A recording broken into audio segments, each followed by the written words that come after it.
Welcome back, Lamine Zarrad, former refugee from Azerbaijan and founder of Stellarfi. Kasra Movahedi, executive director and founder of the International Rescue Committee's Center for Economic Opportunity. Arjita Sethi, founder of New Founders School, offering coaching and mentorship to immigrant founders, and she's a professor at San Francisco State University. And Frederic Kastner, co-founder of the Refugee Entrepreneurial Network, or TERN. Welcome, and thank you all for being here. Thanks for having us, Dalton. Missing one. Let's see, Fred is there. There he is. Good morning, all. Why don't we start by each of you taking just a few minutes and telling us about your organization? And we will start, ladies first. Arjita. Thanks, Dalton. Hey, everyone. It is such a pleasure to be here. Just wanted to share a quick personal news. I am 9 months pregnant, and I'm actually on my maternity leave.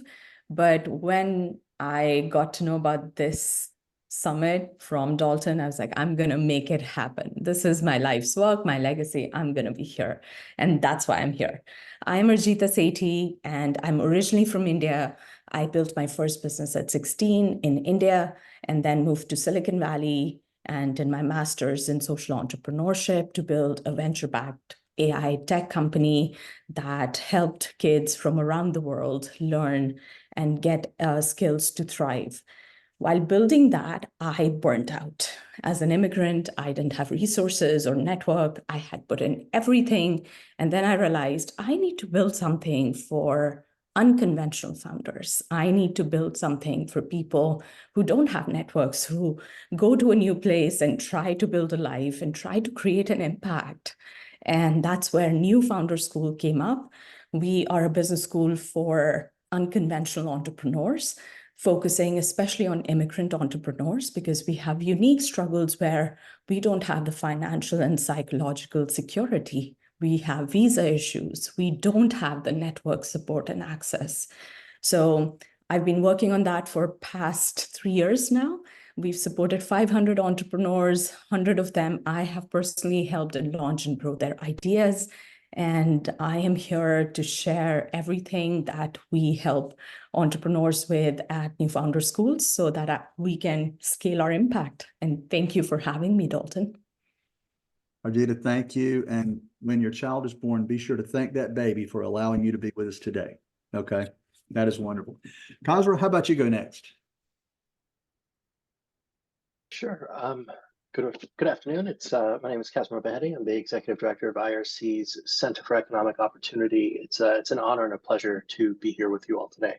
What IRC's Center for Economic Opportunity is, we're actually a subsidiary of the International Rescue Committee, which is our parent organization that, if you may be familiar, if not, the IRC works in 40 countries overseas and in 25 cities in the United States, primarily working to support refugees and others who have been displaced from their homes. In the U.S., IRC resettles refugees and is one of the handful of organizations that work directly with the State Department to provide the initial integration services.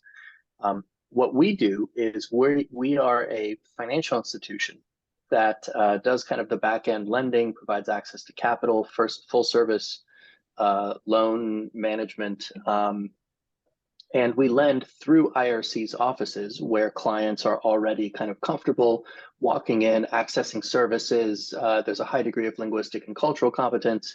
And we have effectively then turned kind of IRC's network of offices that are primarily serving refugees and immigrants into also like retail banking storefronts, at least, well, without bank accounts, but with access to loans, including everything from $100 credit building loans to personal education, auto, and of course business loans up to $50,000. We partner with other organizations beyond IRC as well. We kind of are doing what we consider to be lending as a service to try to bring lending capacity to community-based organizations that are primarily serving refugees. And on the business side, in total, we've made about 8,000 loans with 30 million financed, and about 600 of them are business loans totaling about $6 million. And across all the lending that we've done, we've maintained a 97% repayment rate, which is a testament to the refugees themselves, and in giving people a chance to, and taking risks that banks won't. But we of course understand that the risks are mitigated when we're working with refugees who are hungry to rebuild and make it in the U.S. So again, it's a pleasure to be here, and I will turn it back over to you. Thank you, Kasra. Fred, you're up next. Thank you. Yeah, what a wonderful group to be part of, and thank you so much, Dalton, for organizing, and a pleasure to meet the co-speakers and also the audience. Yeah, my name is Fred. I'm one of the co-founders of TERN. I'm half German, half French. I've been in the UK for about 12 years now. We are an incubation program. I like what you said, Arjita, the way you describe founders, I would say. And then also Tarek earlier, we work with humans who have a forced migration background and who are perhaps also unconventional founders in some cases. If I may borrow a few terminologies. And in terms of what we do, we run some startup programs ourselves in London and the UK more broadly. We have a microfinance sister organization that we created, and we're currently creating a refugee venture fund for the UK. And then we try to create models that we work on with partners internationally to help them build similar initiatives or expand on existing initiatives in their cities, in their countries. So far, we've done it in Germany, in France, in the Netherlands, and across various cities in the UK, in Morocco, in Hong Kong. And now we're looking to partner with people around the world. We love having our community involved and leading right there, and us alongside them, really, rather than the other way around. Can tell you more about that later. Thank you. Very good. Thanks for being here, Fred. Lamine, how about you remind us of your background and what you're doing now with Stellarfi? Thank you so much, Dalton. It's great to be here. Lamine Zarrad, founder and CEO of a company called Stellarfi. This is my third fintech company that I founded. Fintech stands for financial technology. My personal background: I'm originally from Baku, Azerbaijan. My family escaped an ethnic conflict that occurred in Baku in 1989, fled to Moscow, spent 6 years of my early youth, maybe even early adulthood in Moscow, and then we escaped Russia, 7 countries across Europe into the Netherlands, and then came to the US. I served in the Marines as my first job, which was a stepping stone really into entrepreneurship. It's a whole other story I'm happy to share.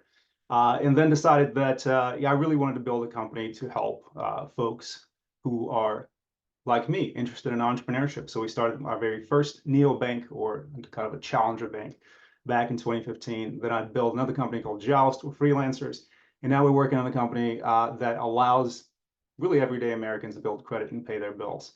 Stellarfi effectively allows a user to create an account, link their bank account. We pay their bills, they pay us back. We create a credit relationship. We report that relationship to the bureaus, so we build credit. We also do many other things. For example, we have an interesting initiative to forgive debt, where we purchase debt in secondary markets and then forgive it for users. We purchase it at a fraction of the cost of the original sum, so we can do this efficiently and do this at scale. In fact, in the last quarter, we bought about $50 million worth of consumer debt that was forgiven 100%. And we plan to forgive about $1 billion in consumer debt over the next few years. So that's what we do. That's who I am, and happy to talk about it. Thanks, Lamine. Thanks for being here again. So let's start with this. What are some of the common challenges that refugee entrepreneurs face when trying to start and grow their businesses? And Lamine, let's begin with you, and I'd ask the rest of you just to jump in as you see fit. Well, I think the most natural set of challenges are cultural.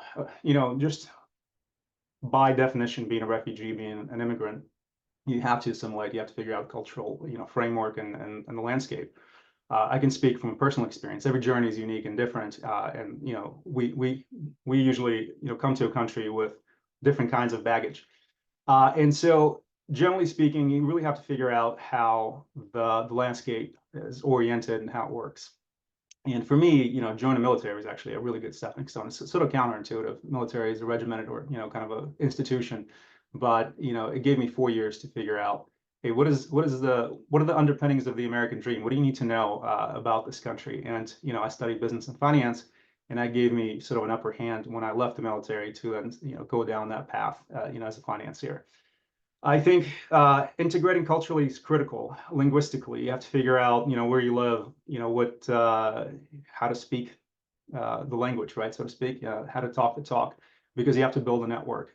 Most of us don't have networks, don't have access to resources, and as an entrepreneur, that's kind of a number one thing that you need to have.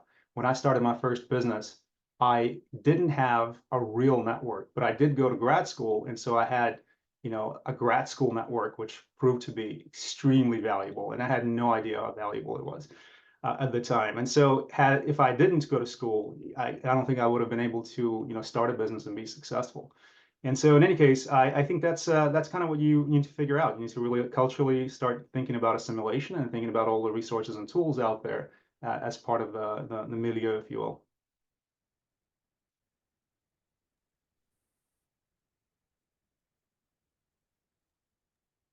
Anyone else? Anyone else? Then, yeah, I think some of the barriers, I think Lamine actually mentioned most of them about the network, but I think one of the biggest barriers is also having the psychological security. We come from cultures where failure is not okay. You know, if you fail, it's not a good thing. So we go for safe jobs and safe ideas, but America is known for big ideas, great ideas, where it's okay to fail, where it's okay to go ahead and test out different things until you get to a point where there is a sustainable business. And that is in the DNA of this country, which a lot of immigrants and refugees don't come with because we've never had that psychological security. And I think that is another thing that kind of holds us back in understanding if we can launch a business, if we can create something meaningful, where do we get started from? What if we fail? What happens? So that had been a huge, huge issue, at least in my journey as well. And I've seen around at New Founder School. But that psychological security comes when you see people like you who have been working on a vision for 5 years, 10 years, 15 years, and have made a legacy. So I think you cannot be what you don't see. And the more we see the examples of other refugee entrepreneurs, immigrant entrepreneurs coming and building successful businesses, that helps with having that cultural shift that it's okay to try and see what comes out of it instead of getting to a point which is successful. Happy to jump in as well. Please. I would start with trust and then fan out into a few subsections there. So trust, when it comes to credit history, I think, Lamine, you probably know, and Kasra, you might know much more than me on the subject, but I would say that is kind of numerical trust, and it's nearly inbuilt, and it's partially technologically supported distrust that comes with people's situation as they leave their financial assets behind, and as they come either without or with a bad credit history. It's also trust in terms of investors, as we all imagine, not being seen as a risk proposition, but rather as either a normal entrepreneur or perhaps even exceptional entrepreneur. I would also say it's trust in terms of something that I think is often overlooked, and that's co-founders. I mean, not everybody here might be a co-founder who started their own business. I certainly wouldn't have liked doing and starting my social enterprise without my co-founders. And I think it's quite hard for entrepreneurs from refugee backgrounds in particular to find co-founders. It's not so hard to find mentors, advisors, people who have still a power distance and relationship distance to you, but to find somebody who sees you as an equal and who complements your skills, that you don't have to go it alone, is pretty damn hard unless you have family relations in the country, because simply, even organizations like ourselves sometimes perpetuate this power distance by accident by providing mentors and such, and sure, they can act as a quasi co-founder, but they won't take the risk with the entrepreneur who is often perhaps still in a financially precarious situation as they start out. So I think trust continues there. And if I may add, I mean, there's so many other more, right? Like consumer trust as well. if they see the same business and one says refugee-led and the other one not. Some will flock to it because they're supporters, but then the rest will probably be somehow implicitly skeptical, and that's a shame. So trust. Very interesting. Kasra, what would you add? I think that there was a really well covered in the responses. I would certainly double click on credit, especially within the U.S. context. I think that credit is something that's so poorly understood, even by people who are native-born Americans. I've had all of my education in the United States, even though I wasn't born here, and not once did I have a class on how credit works and how to access a loan. I got lots of credit card offers, but no actual instruction on the credit system, and it's absolutely vital.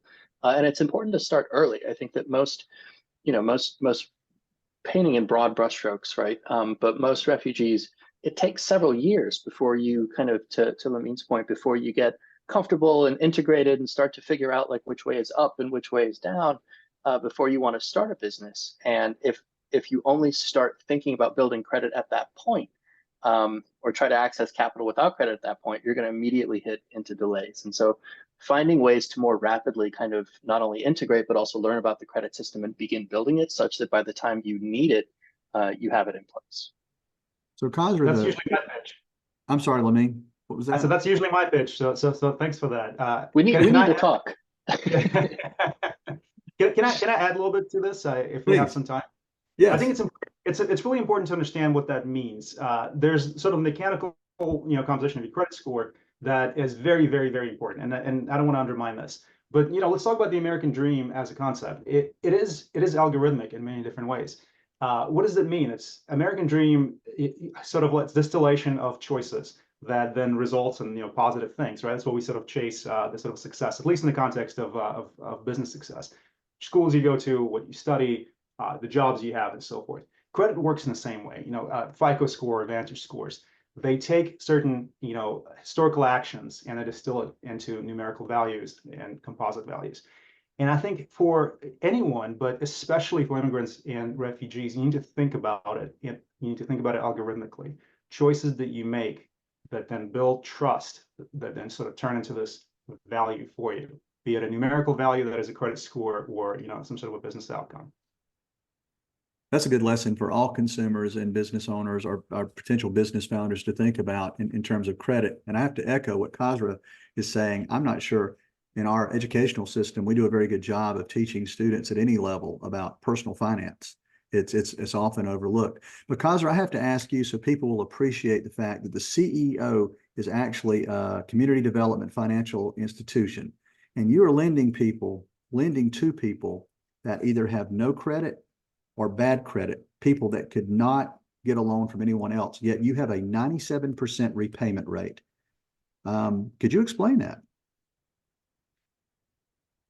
Certainly. And the answer isn't that we're like wizards of underwriting or anything. I think it's actually quite straightforward in many ways. One, I don't believe it. If we're talking about newly arrived individuals, I don't think credit score is a good indication of risk whatsoever.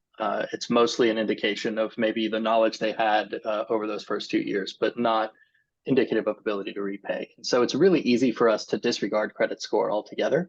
If it's positive, we attribute kind of positive points to that, and that helps because you're already engaged and paying attention, and that means something. Credit doesn't build on its own, right? You've taken some steps, you're paying attention. But if it's negative, especially if it's more than 6 months ago or beyond that, I just find it to be completely irrelevant to the repayment risk on any given loan. The other side is that the way that we operate is through community-based organizations, and the other panelists have mentioned how important trust is, and I think that that's really the heart of one of the main pillars of what we do. That to get a loan from us, you have to first engage with a community-based organization that has, again, the high level of linguistic and cultural competence, where you feel comfortable walking in, accessing services, asking questions, you feel heard. And that's really important. And so when that staff member at that community organization refers you to an organization like us, then we're also very keen to kind of preserve and continue to build on that trust that we have been gifted. And that works both ways, right? The more kind of, the more trustworthy we are in terms of how we operate our lending, the more likely it is that the community organization staff will want to refer clients to us because they understand that this is in clients' best interest. And so some of the ways then that we also preserve trust and build on trust is we have really transparent pricing. We don't have any penalties in what we do. There's nothing punitive, no default APRs. We haven't charged a dollar in late fees. And we're also flexible with borrowers if they hit turbulence. A banker earlier in my career once just shattered my understanding of things when he said, as a lender, a loan is on time when you say it is. And it just blew my mind because I saw so few lenders that would be willing to modify a loan if a client hit some turbulence, that you just had to get caught up and there was some kind of focus on the sanctity of the contract. It turns out there's no reason for it. And if you can structure a business to where you just leave a little bit of cushion for when that capital is brought back to you, we have found that people are grateful and that it's a really key element. Like if you're trying to climb the economic ladder with limited safety net and you take out a loan for 72 months, probably at some point over that time, a couple of months, you might hit some turbulence. And when that happens, if I can defer your payments, modify the loan, restructure and work with you, and at the same time get the support of the community organization that referred you to us, they can also come and help kind of address any underlying issues, preserve your credit rating, that's a really different outcome than at the first sign of trouble, me dinging your credit, which ruins kind of your financial access across the board, and then moving into kind of more aggressive collections. And that, the latter is what I just described as more the traditional lending playbook. And so we've really just kind of thrown that playbook out the door. And when I say that we're flexible with borrowers, only about 15 to 20% of our borrowers end up needing a modification of some kind. Wow. Of the ones that do, 90% repay their loan in full. And so I think that that flexibility, building on trust, all of those elements are really critical to that 97 repayment rate that we're able to put kind of on the as a key metric for us. That is incredible. And that tees up the next question very well. In your opinion, what are some of the misconceptions or stereotypes about refugee entrepreneurs that you would like to dispel? And I'll start with Fred on that question. Yeah, well, I hope mostly we'll hear from people with lived experience on this subject because they've experienced those misconceptions in many cases and often not the same, each one. Well, I mean, even we could be guilty of creating misconceptions, sometimes positively meant, but horrifying people sometimes beyond the point where, we try and embolden the stories of our community members, and they're extremely important in convincing people to trust them. But we sometimes can also put undue pressure on them and create this by default, people talk about refugee entrepreneurs' resilience a lot. And of course, they have endured incredible things and sure learned a lot of life lessons. But sometimes it's kind of put forward to a point where it's then hard to meet those expectations. Certainly, Tarek said so many things earlier in the video, it was already very inspiring towards that regard. I mean, the first misconception is the dehumanization, right? So the othering, and that is so holistic and so wide-ranging, so broad, that I find that is probably the biggest misconception. It's not about the entrepreneurship qualities. There are many misconceptions there too, but yeah, I know this is a very, very helicopter picture, but actually I think it's one of the biggest problems. So I'll stop there for a second. Anyone else?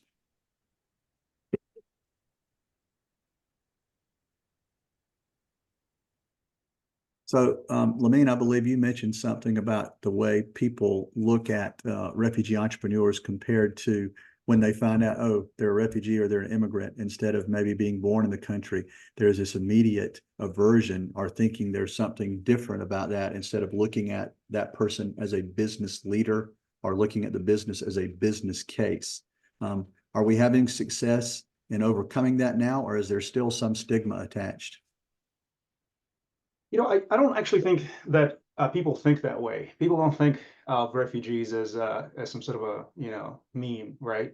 People generally tend to discriminate against other people who they don't understand or just don't have enough context. That's just a human behavior. And so I think as implicitly outsiders, a lot of us are, right? Because we come from one place to another place, we have to figure that out, and we have to create some degree of comfort. Trust is just one aspect of that comfort building, so you can connect, because people like to trust people who they understand.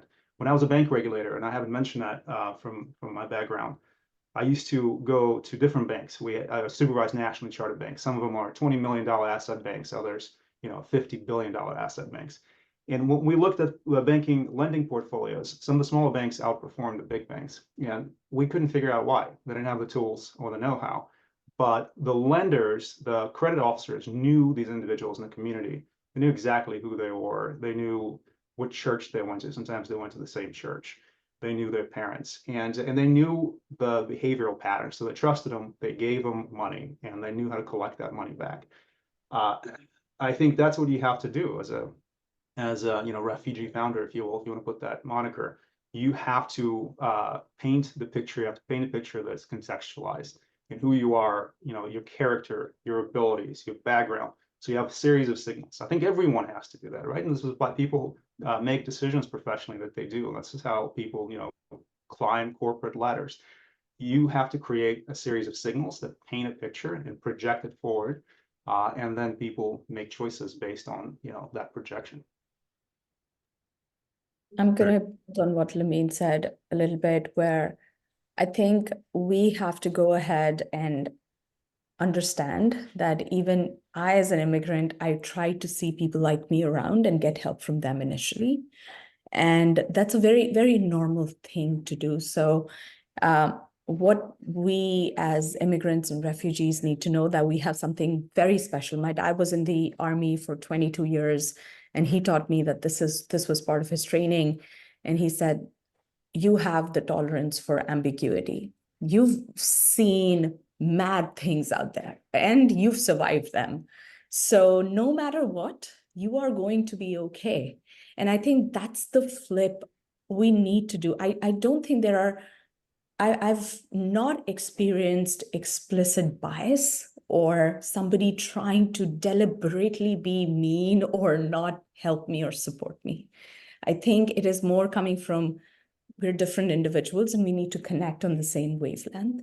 And I have seen some of the most supportive VCs out there who put money in my company when nobody else would, because they trusted us. We were going through visa issues. Our stay in the US was dicey. We were figuring out a parole and things like that.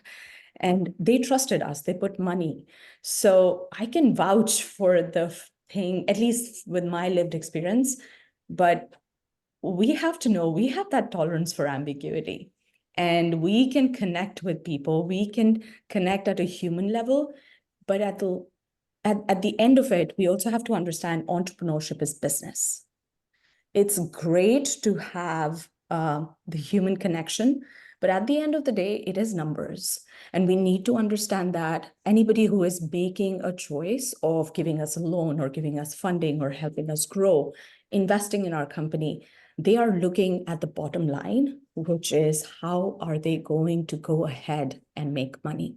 And if we know that well, and that comes from understanding of, financial literacy, credit, trust, all of that. If we know that well, I think the human element is just an add-on there, but we need to figure out how to have this human side of it and the business side of it. Well said. If I may add to this, I think entrepreneurship is about resilience. It's about survival. At the end of the day, a company that succeeds is the company that survived, not necessarily a company that made smart choices. And the refugee story is a story of survival. You have to tell that story. I tell the story all the time to my investors. At first, when I was young and immature, I would shy away from it. I was kind of embarrassed of my background because I felt that it diminished my current abilities and, maybe like my intellectual prowess. So whatever a dumb thing that I had in my head at the time. And now I tell it all the time because I was like, I survived this thing, I survived the other thing. We will survive this, trust me. And that's it, and it works. It works because people get it. I remember when our company, our fintech company, went through the financial crisis and the not so great recession, and we came out on the other side. We coined the phrase survival looks a whole lot like success, and that's what I hear over and over in these stories. And then refugees take survival to a whole different level, and they take all those lessons from survival and turn it into much more success than we could ever have imagined, which has been very inspiring. So any of you like to share any success stories or examples of refugee entrepreneurs who've made a significant impact in their communities? I mean, Lamine, of course, is a shining example of that, but any other stories? Fred, I see you nodding your head. Do you have some? Yeah, quite a few. It's hard to choose. But for example, one of our earliest community members, and that's why it's also nice to take like a 5-6 year arc back to when we started meeting him, was from Uzbekistan, or is from Uzbekistan. And he originally was a cook in the back of a Central Asian restaurant, but I think was a good one, so don't want to diminish that at all.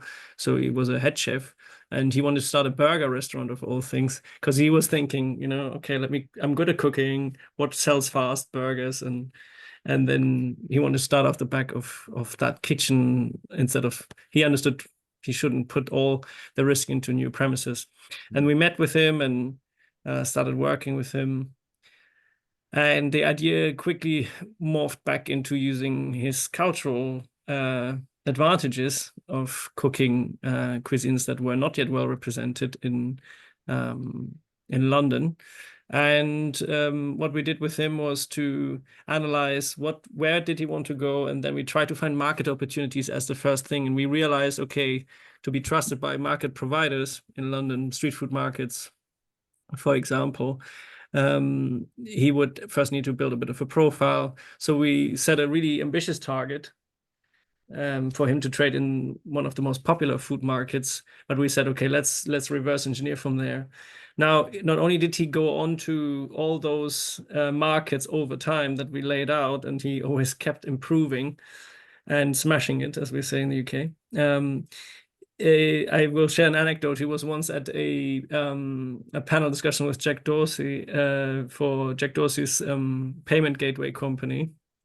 And he was asked, what was your proudest moment? And he said, it's when I was told off by the first market manager where I traded. And everybody was like, why? And because my queues were too long and the other traders were complaining to him.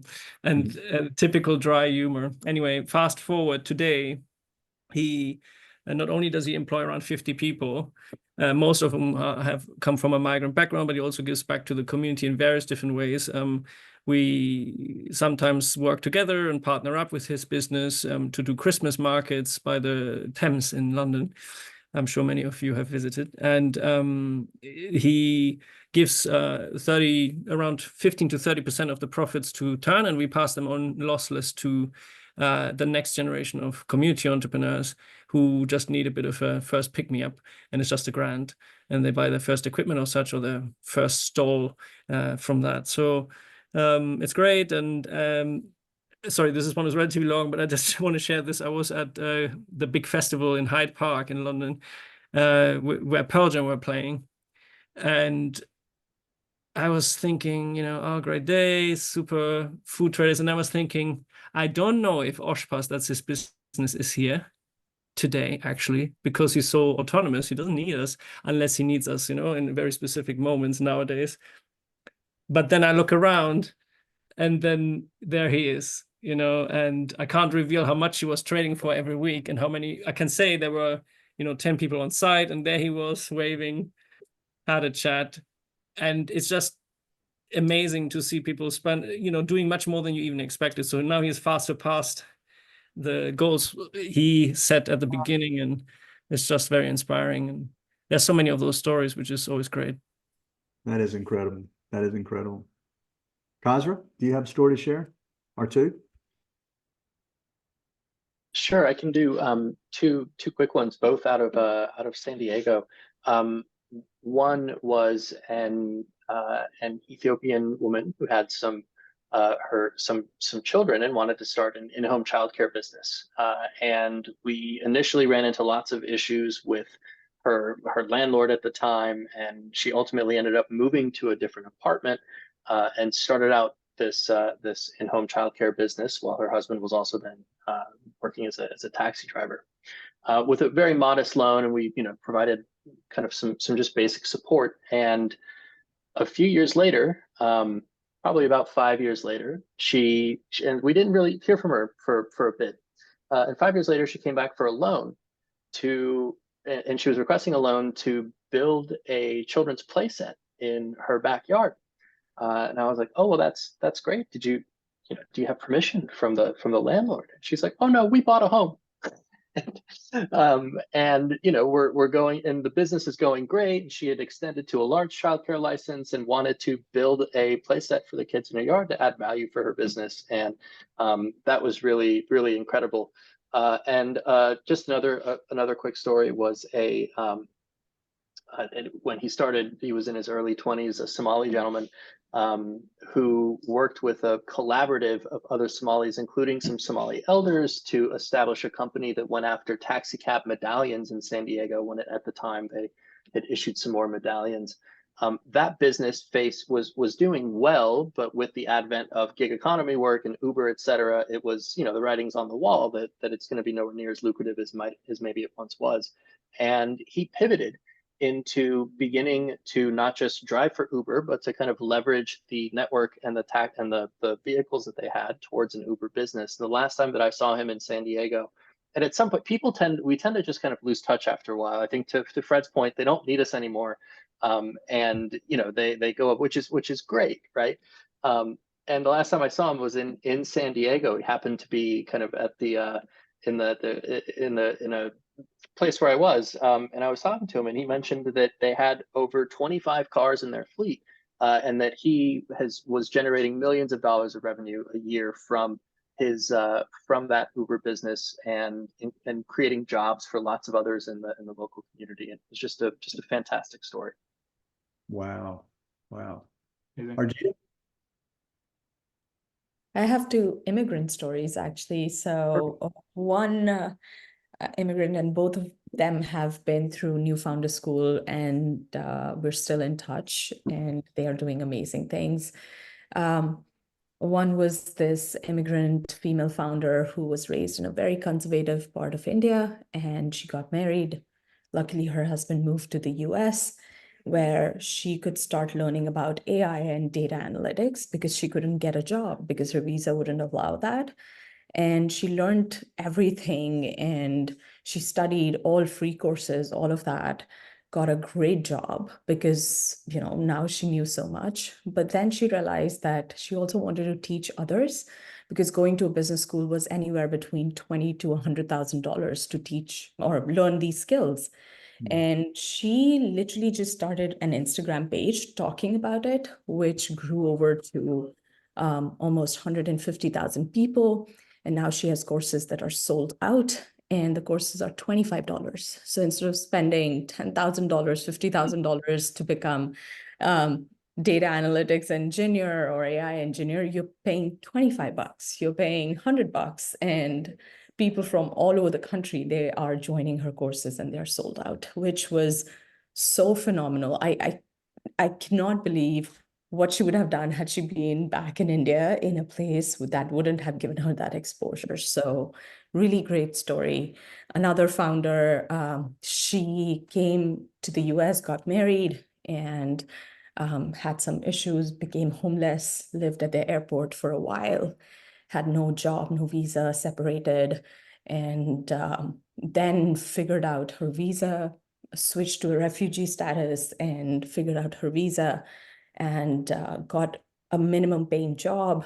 And today she has one of the best immigrant career coaching companies, where she is helping any immigrant who comes in or any refugee who comes in to get a job, to make sure that they are financially sustainable in their lives and they're okay.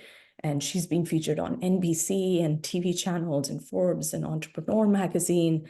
And all her services are sold out. Like she and I talk every quarter thinking about how can we scale her service? But she wants to be true to the fact that I should be helping them. It should not just be a random, course that helps them. So these two stories, when they came to New Founder School, I had goosebumps understanding, like, how can I help them? Exactly how can we support them? But we were able to. We are really honored that these are our stories, and they have phenomenal results. And we have over 100 such stories from across the country. Wow. Congratulations.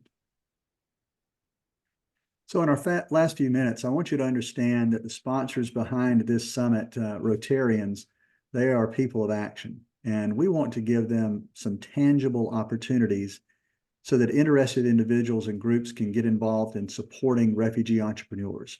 So what are the best ways to provide mentoring, funding, and other support? Lamine, let's start with you. What are the best ways to provide mentoring and funding? I think you make it accessible. I think you digitize, access to it, right? You put it online where folks can sign up for it freely without creating barriers. I think, unfortunately, a lot of the well-intentioned organizations today are still very old school, where, you want to put someone through some sort of counseling, and it's a, frankly, intimidating experience, right? Or a physical location that is either inconvenient or, once again, can be culturally intimidating to walk into and have those discussions, versus, a forum online that's friendly that you can sign up.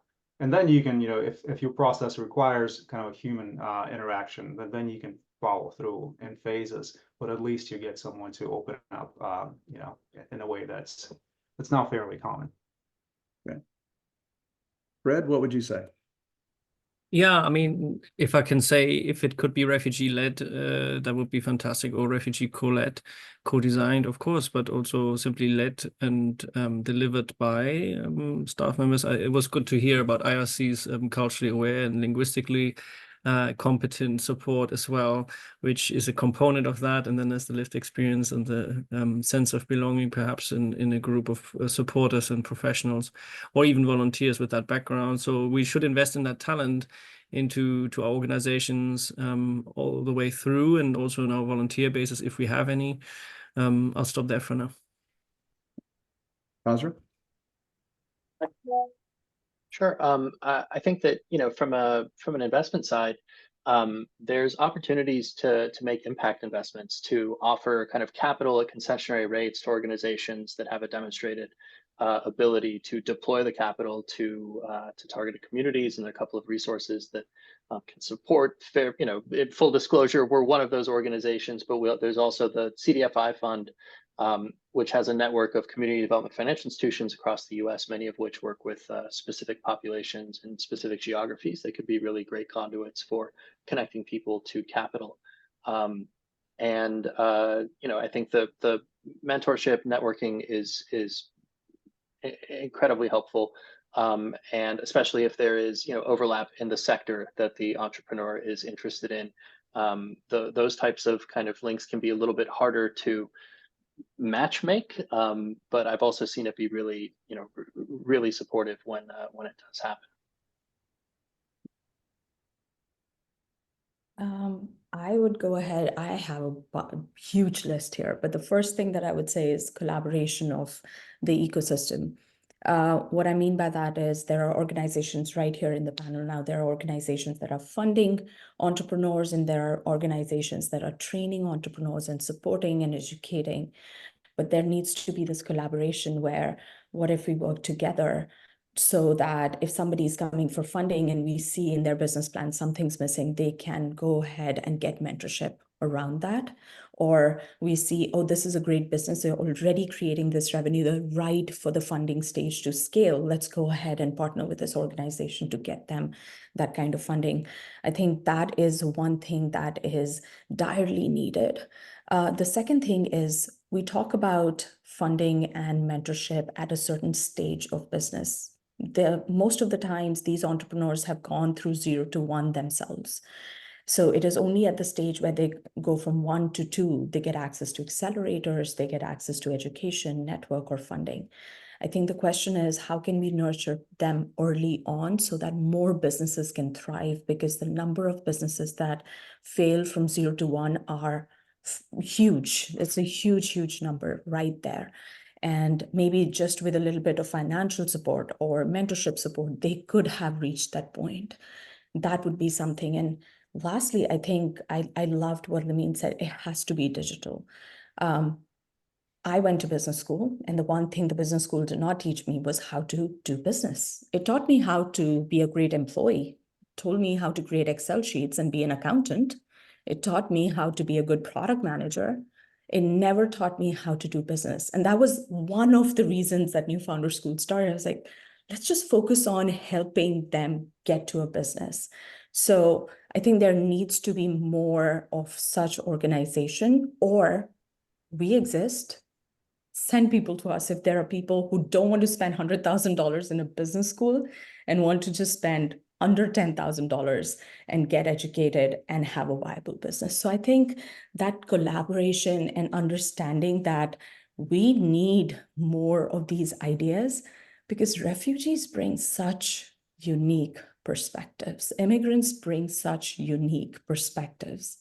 They have had a journey, and I think that distance travel that they have had is like no one else. So if we can give them that platform to grow, the American economy, I mean, it's going to be really great. So those would be my points. Very well said. Let's close with this question. What advice do you have for refugee entrepreneurs who are just starting out on their journeys? Kasra, let's start with you. So that's a big question, and you know, I guess painting in the broadest of brushstrokes, it would really just be a reiteration of many of the things that we've heard here today, from focusing on credit, from focusing on networks, looking to understand the consumer in the United States and how the consumers, you know, operate and want to be kind of engaged with. That those would be, and if possible, gaining a little bit of experience, even, you know, in a wage-based environment in the same sector, so that you kind of get exposure to a lot of these same norms and maybe even build some of the networks. That would be, in broad brushstrokes, some of the things that I would highlight. Very good. Arjita, what would you add? I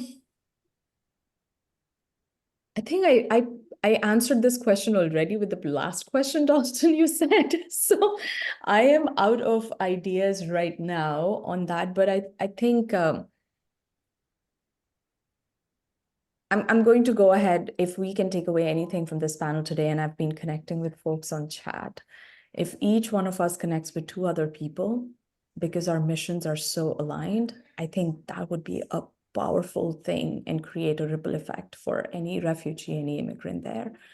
And that's what I would like to leave with. Like, what's actionable? We've had this conversation. What do we do now? What's the next thing that we can create? And it could be tiny, it could be small. It doesn't have to be a monumental declaration. So what could that be? So for me, I'm taking this as an action myself. I've connected with a few people here, everyone in the panel as well. I would love to connect and make sure that we take a step forward today. Fred or Lamine, would you add anything? I can go next. I can build on the action theme. Take action, right? So action carries insights or carries intelligence. You cannot acquire that information through not taking action. That is my, you know, number one advice. Get out there and do it. And when you do it, you're going to learn way more than you otherwise would learn through research or education. This is the best way to get educated fast. I've said everything, you know, that you should do conventionally, right, to create these signals. These are really important things, but there's nothing out there as important as actually trying to implement your vision into the reality, and then trying again and trying it again and trying again until it works. Very good. And Fred, let's give you the last word. Oh dear. I will not contradict Lamine, but rather add a different layer. I don't think they're actually that mutually exclusive. I would say be patient also. Sometimes stability in economic situation in terms of an income stream and such is quite nice to have before taking the final risk with certain, well, the final first risk to really plunge and take a financial risk with a business. But I love the actioning side as well and the iterative side you're describing, Lamine. When it comes to patience, focus on allies that respect you as a human and that like you and that enjoy being around you, and find the particularly competent ones amongst them. So there's no ulterior motive with everyone, but then find the ones that are also connected to your industry. Because if you have those people backing you up and they just enjoy you as a human, they will root for you, they will connect you, they will facilitate your success. So yeah, that for sure. And, you know, depending on the language skill they come with for the country they now live in, also invest that time, that patient development to go to some business English classes and such, you don't feel anything can hold you back, you know. But I think a lot of people come with amazing English or whatever language it is. So it's all not universal, but yeah. Thank you all for this discussion. We appreciate your time and expertise. And Lamine, Kasra, Fred, and Arjita, we appreciate you. Same to you. Have a great day. Have a great weekend. See you. Thank you. Thanks.